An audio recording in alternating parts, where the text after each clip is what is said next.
All right. So, one of the most basic beliefs we carry about ourselves has to do with how we view and inhabit what we consider to be our personality. And there's two different types. First one is a fixed mindset, which assumes our character, intelligence, creative ability are static givens which cannot change in any meaningful way. Therefore, success is the result of inherent intelligence given to us at birth, right? An assessment of those given measures up against an equally fixed standard, right? So striving for success and avoiding failure at all costs become a way of maintaining the sense of being smart or skilled.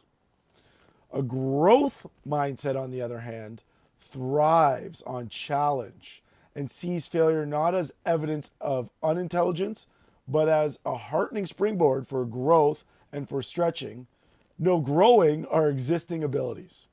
Out of these two mindsets, which we manifest from a very early age, springs a great deal of our behavior, our relationship with success and failure in both professional and personal contexts, and ultimately our capacity for happiness.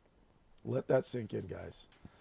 The consequences of believing intelligence and personality can be developed rather than being immutably ingrained traits are absolutely remarkable and great news.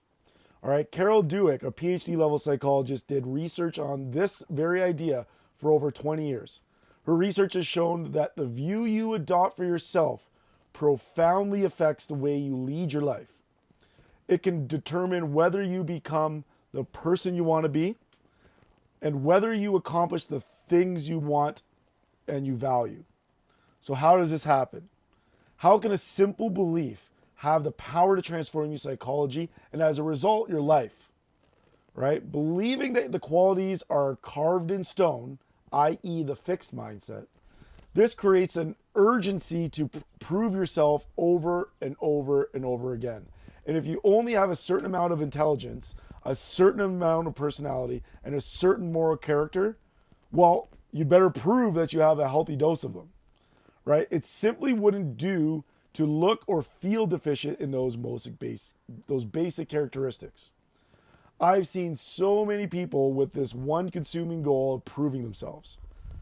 All right, whether it be in the classroom, in the careers, in the gym, and more importantly, in your relationships, right?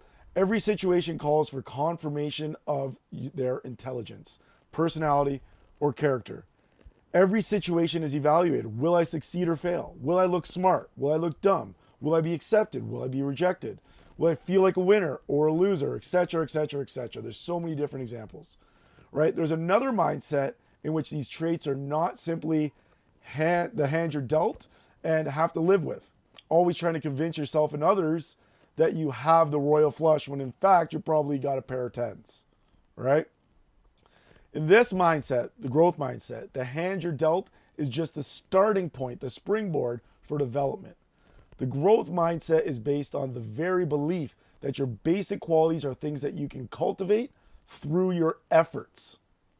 Although people differ in every which way, their initial talents, aptitudes, interests, temperaments, everyone can change and grow through application and experience. Do people with this mindset believe that anyone can be anything that anyone with proper motivation and education become? Einstein or Beethoven? No, the exact opposite. But they do believe that a person with the true potential is unknown and very unknowable, and that it's impossible to foresee what can be accomplished with years of passion, toil, and training. So at the very heart of what makes the growth mindset so amazing, Dweck found, is that it creates passion for learning rather than hunger for approval, right? Its hallmark is the conviction that human qualities like intelligence, creativity, and your relationship capacities like love and friendship can be cultivated through effort and deliberate practice if you want. Now, this is important, so pay attention.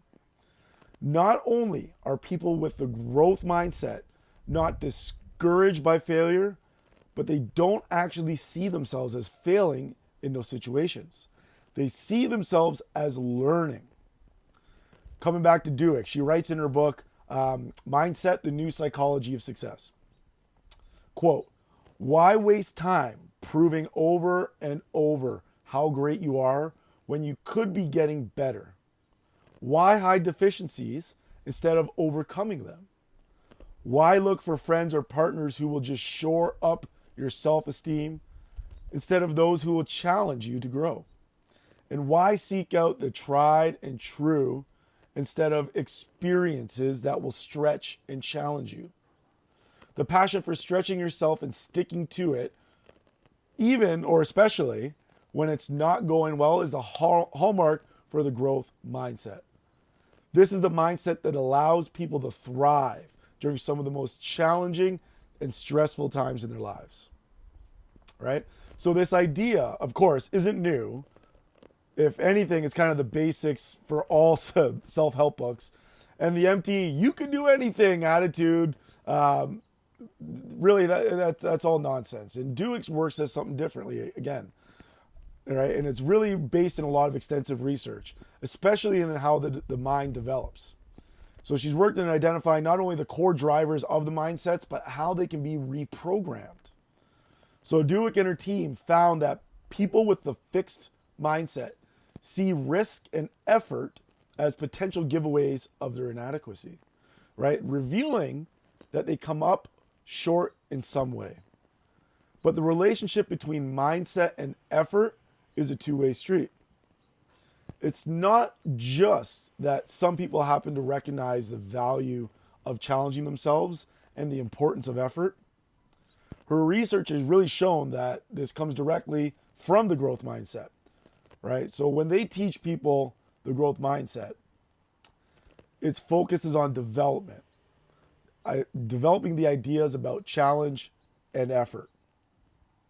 So as you begin to understand the fixed and growth mindsets, you will really see how one thing leads to another, and how a belief that your qualities are carved in stone leads to a host of thoughts and actions, and therefore how a belief that your qualities can be cultivated leads to a host of a different set of thoughts, actions, and will take you down a completely different road.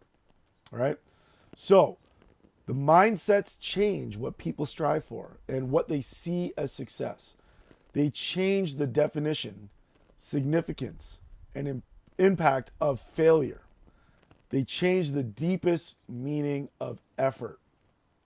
So at one point in the book, she cites a poll of 143 different creative researchers out there who concur that the number one trait underpinning creative achievement is precisely the kind of resilience and fail-forward perseverance attributed to the growth mindset. So she writes further, quote, when you enter a mindset, you enter a new world.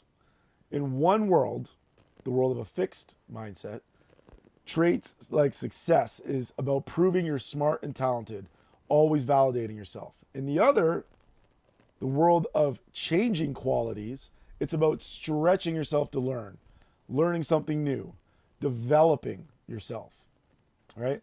So in one world, failure is about having a setback, getting a bad grade, losing a tournament, getting fired, getting rejected. All these things just confirm your self-belief that you're not smart or talented, right? In the other world, failure is about not growing, not reaching for the things you value. It means you're not fulfilling your potential, right? In one world, effort is a bad thing. It's like failure. It means you're not smart or talented. If you were, you wouldn't need effort. In the other world, effort is what makes you smart or talented. It's a key distinction. So why even talk about this? Well, in my experience of over 15 years in the health and fitness industry, people can see great short-term results sticking to a meal plan and working out 3 to 5 days a week.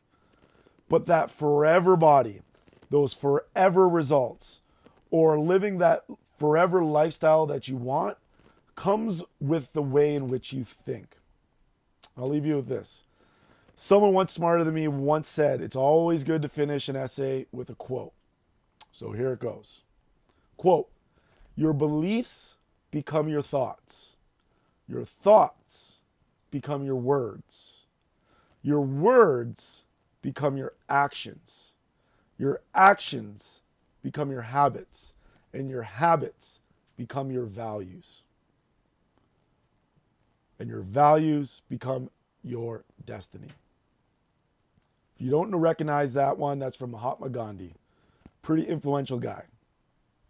So, if you're going to take away anything from this, the mindset in which you set for yourself, if you recognize with you being a fixed mindset, then we need to make changes in that.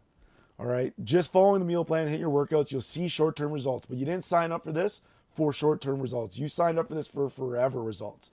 And the mindset and developing that growth mindset is what we all need for that success.